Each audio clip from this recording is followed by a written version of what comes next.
Fédération de pêche de l'Oise a décidé de mener une étude de suivi des déplacements des brochets par méthode acoustique. Donc on va insérer des émetteurs à l'intérieur des poissons qui vont émettre des sons qui vont être enregistrés par des récepteurs, des hydrophones, qui vont être placés régulièrement le long de la rivière. Notre secteur d'étude s'étend de la confluence avec l'Oise jusqu'au barrage d'Eyran à Trollibreuil sur l'Aisne.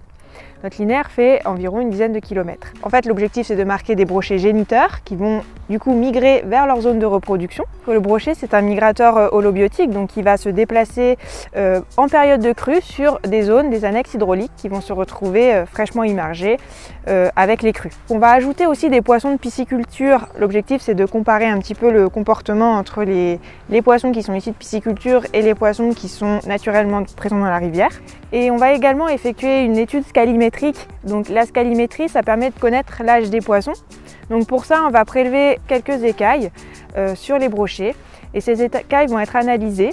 Et les écailles représentent des stries sur les poissons, un petit peu comme on peut le voir sur les arbres. Et en fonction de ça, on va pouvoir estimer l'âge de notre poisson. Donc notre objectif in fine de l'étude, c'est de pouvoir connaître les zones de reproduction des brochets, de pouvoir voir quels sont les points bloquants pour cette espèce le long de notre linéaire d'étude.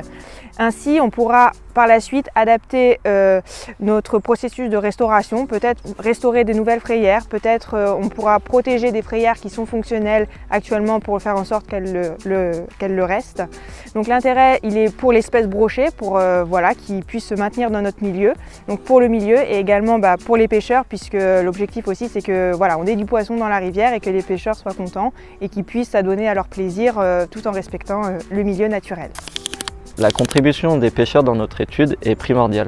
On demande aux pêcheurs qui vont pêcher nos brochets marqués de les remettre à l'eau. Ces poissons marqués auront ce qu'on appelle un marqueur spaghetti. C'est un petit tube jaune qui est présent proche de la nageoire dorsale sur lequel est inscrit un numéro. Pour notre étude, il serait intéressant que lorsqu'un pêcheur attrape des poissons marqués, qu'il relève quelques caractéristiques, notamment le lieu de capture, la date. Pour les pêcheurs qui veulent aller plus loin, on aimerait mettre en place de la scalimétrie participative. C'est-à-dire que quand vous pêchez un poisson qui est non marqué, il serait intéressant de récupérer 5 écailles sur chaque flanc et de les placer dans une petite enveloppe que vous nous retournerez à la fédération afin d'avoir une idée sur les classes d'âge des poissons présents dans la rivière. Toute la fédération tient à vous remercier pour votre participation et votre contribution, notamment en remettant nos poissons dans la rivière.